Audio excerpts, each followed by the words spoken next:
नमस्ते, आप देख रहे हैं एमडी न्यूज। एमडी न्यूज के मेरदर्शन बुलेटिन में आप सभी का स्वागत है। आज के बुलेटिन के साथ मैं हूं निशा। खबरों को स्टार्ट करने से पहले मैं आपको बताती चलूं कि आज हम आपको ले चलेंगे आज ऐसे धरने प्रदर्शन पर जो अपने अधिकार के लिए काफी समय से जो है धरना प्रदर्शन भी कर रहे हैं, मांगे भी कर रहे हैं, लेकिन अभी तक उनकी मांगे पूरी नहीं हुई। जी हाँ, दिव्यांग। प्रधानमंत्री नरेंद्र मोदी ने दिव्यांगों को नाम तो दिया दिव्यांग, लेकिन उनको वो सम्मान अभी तक नहीं मिला है। उनकी बहुत सी मांगे हैं जो अभी तक पूरी नहीं हुई हैं, जिसको लेकर के आज सभी दिव्यांगों ने महासम्मेलन किया। आगे मैं आपको खबरों में दिखाऊंगी, क्योंकि मेरदर्शन चैनल का हमेशा यही प्रयास रहता है कि पूरे दिन भर की हर खबर, हर सच्ची खबर आप तक पहुंचाई जाए। हर खबर पर मेरदर्शन चैनल की नजर रहती है और यही प्रयास रहता है कि मेरठ की ही नहीं, मेरठ के आसपास की भी हर खबर आप तक पहुंचाई जाए। और मैं भी प्रतिदिन आपको हर खबर आप तक पहुंचाने का प्रयास करती हूं और हर खबर को लेकर जागरूक भी करती हूं। जैसे कि अभी मैं आपको और बताती चलूं कि चुनावों का दौर चल रहा है, सरगर्मी बहुत तेजी से बढ़ चुकी है और चुनावों में सभी वोट देने के लिए भी और वोट लेने के लिए भी काफी सोच विचार भी कर रहे हैं, अपनी अपनी पार्टियों को मजबूत भी कर रहे हैं। मैंने कल भी आपको दिखाया कि राजनीतिक संगठन काफी प्रयास कर रहे हैं सभी को जागरूक करने का, और मतदान हमारा अधिकार है और हमें अपने मत का यूज किस तरीके से करना है उसके बारे में भी जानकारी दी जा रही है। जगह जगह कॉलेजों में कार्यक्रम भी किए जा रहे हैं। लेकिन उसी के साथ साथ मैं आपको बताती चलूं, सबसे पहले चुनावों में सीट लेने के लिए भी काफी प्रदर्शन किए जा रहे हैं। आज कुम्हार समाज भी कमिश्नरी पार्क पहुंचा और चुनाव में सीट लेने के लिए काफी धरना प्रदर्शन भी किया। साथ साथ जाति को आरक्षण में शामिल करने के लिए, अनुसूचित जाति में शामिल करने के लिए मांग भी की। खबरों में मैं ये भी दिखाऊंगी, लेकिन मैं आप सभी लोगों से यही कहना चाहती हूँ कि जिस तरीके से चुनाव का दौर काफी तेजी से बढ़ रहा है और 2022 के चुनाव नजदीक हैं, तो हर कोई अपना प्रयास कर रहा है कि किस तरीके से हमें जागरूक करना है मतदान को लेकर के।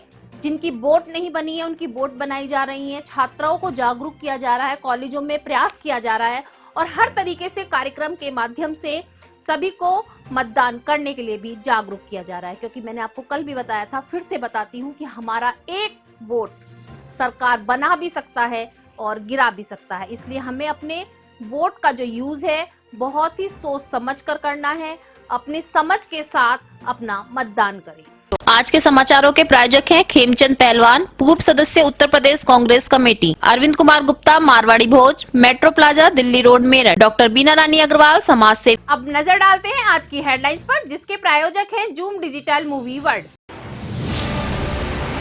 प्रजापति महासंघ के अध्यक्ष दारा सिंह प्रजापति के नेतृत्व में कई जनपदों से भारी संख्याओं में कुम्हार बिरादरी पहुंची कमिश्नरी पार्क।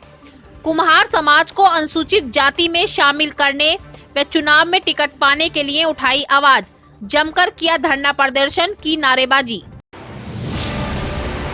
दिव्यांग समाज ने मिलकर आज कमिश्नरी पार्क पर किया महासम्मेलन। अपनी 5 सूत्रीय मांगों को लेकर दिव्यांगों ने उठाई आवाज।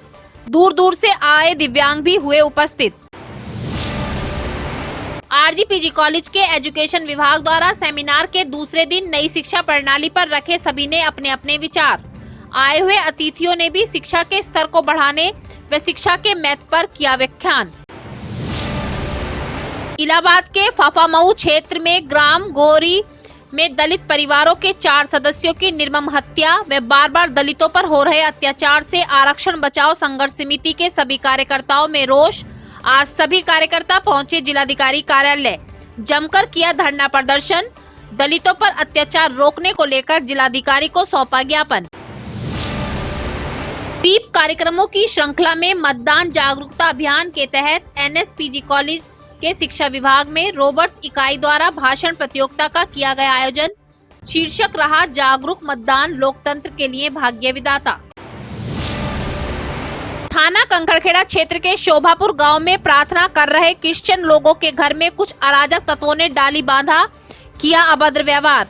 इसी विरोध में क्रिश्चियन समाज प्रगतिशील समाजवादी पार्टी के नेता शैंकी वर्मा के साथ पहुंचा एसएसपी कार्यालय। अराजक तत्व फैलाने वाले लोगों के खिलाफ सख्त से सख्त कार्रवाई की मांग। थाना भावनपुर क्षेत्र में पति के उत्पीड़न से पीड़ित महिला को इंसाफ दिलाने के लिए भारतीय किसान यूनियन पीड़ित परिवार के साथ पहुंचा एसएसपी कार्यालय। इंसाफ की लगाई गुहार, आरोपियों के खिलाफ जल्द से जल्द कार्रवाई की मांग। नगर पंचायत नरौली क्षेत्र के गांव बेहटा गांव में भीमपुर वाली माता के मंदिर में 6 महीने में दूसरी बार चोरों ने किया हाथ साफ। घंटा, छोटे छोटे घंटे, मंदिर के बर्तन व दान पात्र में रखे चढ़ावे के रुपए भी लेकर हुए फरार। अब खबरें विस्तार से। जैसा कि अभी मैंने आपको बताया कि 2022 के चुनाव बहुत नजदीक हैं और सभी अपने अपने तरीके से अपनी पार्टी को मजबूत करने के लिए, अपना परचम लहराने के लिए प्रयास कर रहे हैं। वहीं मैं आपको आज बताती चलूं, कुम्हार समाज के सभी लोग आज कमिश्नरी पार्क पर एकत्रित हुए। हमारे मेरठ शहर के नहीं, काफी क्षेत्रों से, दूर दूर से घोड़ा तांगा लेकर के आज काफी कुम्हार समाज के लोग, महिलाएं आज धरना प्रदर्शन में पहुंची। उनकी मांग ये थी कि काफी समय से मांग की जा रही है कुम्हार जाति को अनुसूचित जाति में रखने की, लेकिन अभी तक कोई सुनवाई नहीं की गई है, जिसको लेकर के आज काफी समय का धरना प्रदर्शन किया गया, नारेबाजी की गई। वहीं मैं आपको बताती चलूं, दारा सिंह प्रजापति ने भी इस बार 2022 के चुनाव में सीट लेने के लिए आवाज उठाई। उन्होंने कहा कि 2022 के चुनाव में यदि कुम्हार समाज के किसी भी प्रत्याशी को सीट नहीं मिली तो वो निर्दलीय चुनाव लड़ेंगे और अपनी वोट भाजपा को नहीं देंगे।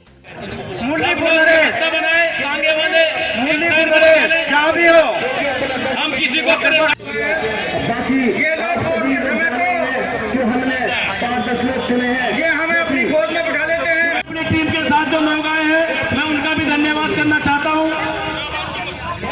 भाइयों, सभी लोग व्यवस्था बना के रखें। सुरानी से जामिया मंच पर आ जाएंगे पकड़ के। और रहमतपुर से लोग, मैं समझता हूँ राम जी मंच पर आ जाए।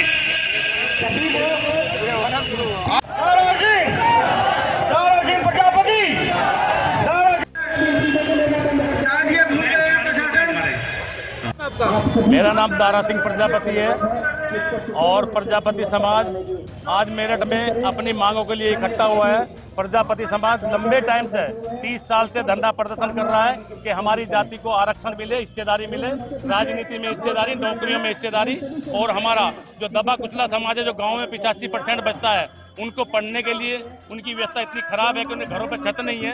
हम चाहते हैं कि हमारी भी हिस्सेदारी सरकार में, जो सरकार बैठी हुई है केंद्र और प्रदेश में, इसे प्रजापति समाज ने 99% वोट दिया है और देने के नाम पे हम लोगों को शून्य दिया है। शून्य से बड़ा कुछ नहीं दिया है, होता भी नहीं है शून्य से। आज हमारी मांग लंबे टाइम, अभी तो हम यहाँ बैठे हैं और 5 बजे तक का हमारा ज्ञापन का टाइम है। अगर डीएम साहब नहीं आए, हम ज्ञापन देंगे डीएम साहब को, अपना ज्ञापन केंद्र और प्रदेश सरकार के नाम से। मांगे पूरी हम दिल्ली के लिए कूच करेंगे। अगला 30 तारीख हमारी दिल्ली की होगी, फिर लखनऊ की होगी। हम लगातार संघर्ष करते रहेंगे।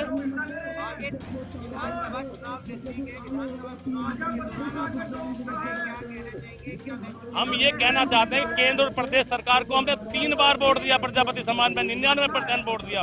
उन्होंने हमें क्या दिया? हम यहाँ पर जो इकट्ठा बहिष्कार करेंगे ऐसी वोटों को देने का, क्यों 99% वोट देने वाला। अब की बार अगर हमारी चुनाव से पहले मांगे पूरी ना हुई, हम वोट नहीं दिलाने के।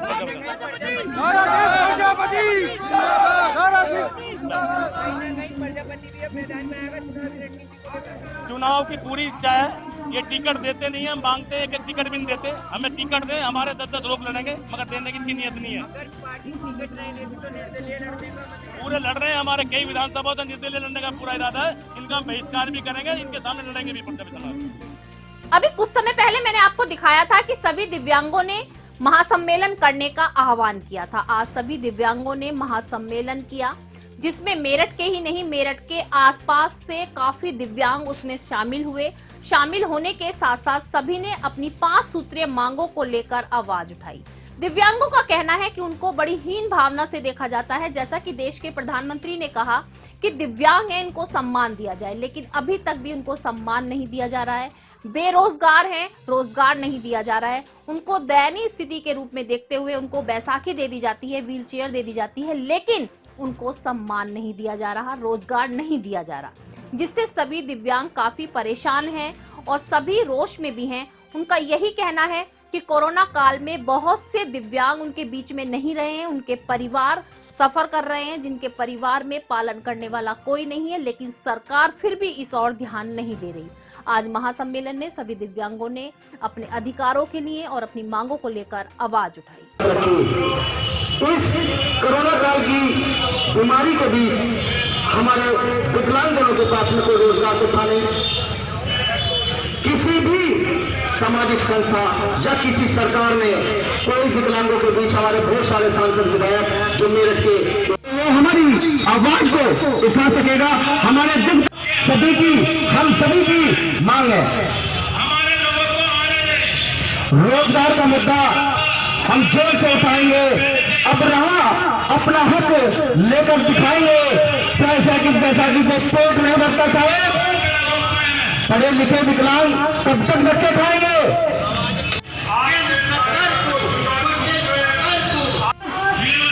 कमिश्नर आवाज तक पहुंचनी चाहिए। एक बात दोबारा आप जोर से बोलेंगे कि विकलांग एकता, विकलांग एकता, विकलांग एकता। क्या नाम है आपका? मेरा नाम अमित कुमार शर्मा। आज किस चीज को लेकर सम्मेलन का आयोजन किया जा रहा है? ये विकलांग अधिकार महाजन सम्मेलन जो किया जा रहा है वो विकलांगजनों की 5 मुख्य मांगों को लेकर के किया जा रहा है।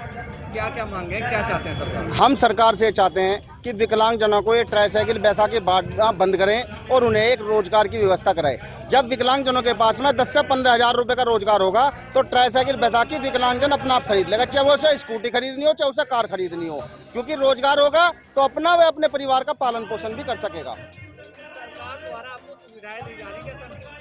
सरकार द्वारा कोई भी विकलांगजनों को कोई सुविधा नहीं है। किसी से ही बात कर लो, बस 2 चीजें हैं, बैसाखी और ट्राईसाइकिल।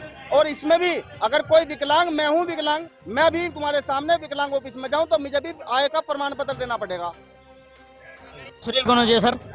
किस तरह की समस्या आपके सामने आ रही, क्या चाहते हैं? सर समस्याएं हमारे जीवन में बहुत सारी हैं। हमारे जितने भी दिव्यांग साथी हैं जो अपने घरों से निकल कर आए हैं, जो 100% थे सर, वो भी अपने बिस्तर को छोड़कर बाहर आए हैं। कोई ना कोई तो वजह है जिसकी वजह से उनको आना पड़ा। दर्द है सर, बहुत बड़ा दर्द है। और सबसे बड़ी समस्या सर रोजगार की है। अगर रोजगार होगा तो वो अपने उपकरण, अपनी बैसाखी, अपनी ट्राईसाइकिल सब कुछ ले लेगा और मैं गारंटी देता हूँ वो दूसरों को देने के लिए भी तैयार हो जाएगा, वो दूसरों की भी मदद करने के लिए तैयार हो जाएगा। लेकिन सर कहीं से कहीं तक ऐसा कोई भी व्यवस्था प्रशासन के द्वारा, शासन के द्वारा नहीं हो रही हमारे मेरठ में। आज आपने इतना बड़ा आंदोलन कराया, धरना प्रदर्शन किया, अगर मांगे पूरी नहीं होती तो आगे क्या रणनीति है? हमारी आगे की रणनीति है कि अगर ये हमारी जो मांगे हैं 5 गिनती की मांगे हैं, अगर ये 3 दिसंबर को पूरी नहीं होती हैं तो हम बहुत बड़ा धरना देने के लिए तैयार हो जाएंगे। सारे दिव्यांग सड़कों पे आने के लिए मजबूर हो जाएंगे और हम यहाँ तक कि भूख हड़ताल करने के लिए भी तैयार रहेंगे।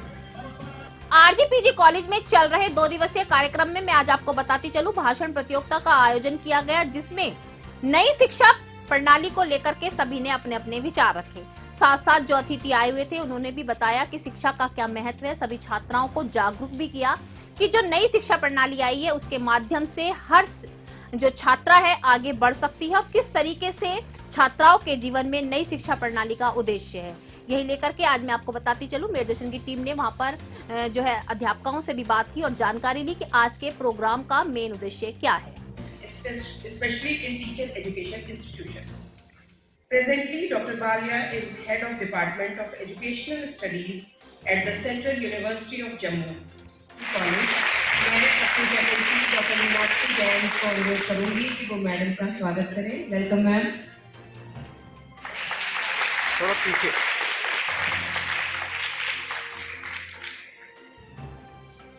Welcome ma'am. Moving forward, our next speaker, teachers and teaching. He is also the UGC SWAM coordinator at the university. Professor Balia has been where some of the people are through physical mode and some of the people are on online mode. So I'll just like to request audience which is sitting. Yes sir, you are clearly audible. We can hear you sir. Okay, thank you. पहले आप सबको बहुत बहुत मुबारक कि बहुत अच्छे विषय के ऊपर आप लोगों ने ये एक कॉन्फ्रेंस, हमारा जो सेमिनार आप लोगों ने आयोजित किया, तो बात करना चाहूँगा। हमारे दोस्त प्रदीप मिश्रा जी भी हमारे साथ है, प्रोफेसर प्रदीप मिश्रा जी, और साथ ही साथ सेंट्रल यूनिवर्सिटी ऑफ जम्मू है और वहाँ से मैं आप सबको एड्रेस कर रहा हूँ और बहुत हम लोग सबसे पहले तो मैं आपके चैनल को बहुत धन्यवाद करती हूँ कि आप तमाम हमारी खबरें लगाते हैं और ये 2 डेज़ का हमारा 2 दिन का कॉन्फ्रेंस चल रहा है जिसमें हम ऑनलाइन और ऑफलाइन दोनों मोड से हमारे साथ यहाँ हमारे स्पीकर्स जुड़े हुए हैं जो उच्च शिक्षा की विभिन्न समस्याएं और उनके समाधानों पर यहाँ चर्चा कर रहे हैं और हमारे जो स्टूडेंट्स हैं वो भी इसका फ़ायदा ले रहे हैं और विभिन्न स्कूल कॉलेजों के विभिन्न यूनिवर्सिटी के प्रोफेसर्स या स्पीकर के रूप में भी हैं और विभिन्न कॉलेजों के फैकल्टी और हमारे कॉलेज की तो समस्त फैकल्टी है ही और बहुत सारी चीज़ें बच्चों को हम लोगों को तक को भी बहुत सारी चीज़ें पता नहीं होती जो आज इस कॉन्फ्रेंस के माध्यम से दूसरे देशों में भी शिक्षा की कैसी नीतियाँ हैं क्या और यहाँ पर उसमें क्या सुधार हो सकता है। IMT यूनिवर्सिटी से भी हमारे साथ सर आज VC सर जुड़े, तमाम लोग विभिन्न जगह से जुड़ रहे हैं। जी सर, इसका उद्देश्य यही है कि जो उच्च शिक्षा है उसमें और क्या सुधार हो सकता है या और जगह और देशों में क्या चल रहा है जो हमारे यहाँ नहीं है जिसमें सुधार किया जा सकता है। और क्या टॉपिक रहा? जी आज का क्या टॉपिक रहा? सर टॉपिक दोनों दिन का एक ही रहा हमारा जो कल था क्योंकि 2 डेज़ कॉन्फ्रेंस हमारा ये नेशनल कॉन्फ्रेंस हमारी रही। अभी भी IMT से ही मंजू गुप्ता मैम जो B.Ed से हैं वो भी अभी अपना स्पीच दे रही हैं। तमाम प्रोफेसर्स हमारे कॉलेज के और विभिन्न कॉलेजेस के या विभिन्न यूनिवर्सिटी के हम कहेंगे कि विभिन्न यूनिवर्सिटी में कैसा वही चीज़ें हमारी भी हैं कि नहीं हैं, क्या बदलाव किया जा सकता है, क्या सुधार किया जा सकता है, विभिन्न समस्याएं उनका समाधान। आज के बुलेटिन में बस इतना ही। तेज और ताजा खबरें जानने के लिए देखते रहिए मेरठ दर्शन। यदि आप भी हमारे साथ जुड़ना चाहते हैं या स्पेशल बुलेटिन बनवाना चाहते हैं तो नीचे दिए गए नंबर पर संपर्क करें और सब्सक्राइब करें MD न्यूज़ मेरठ।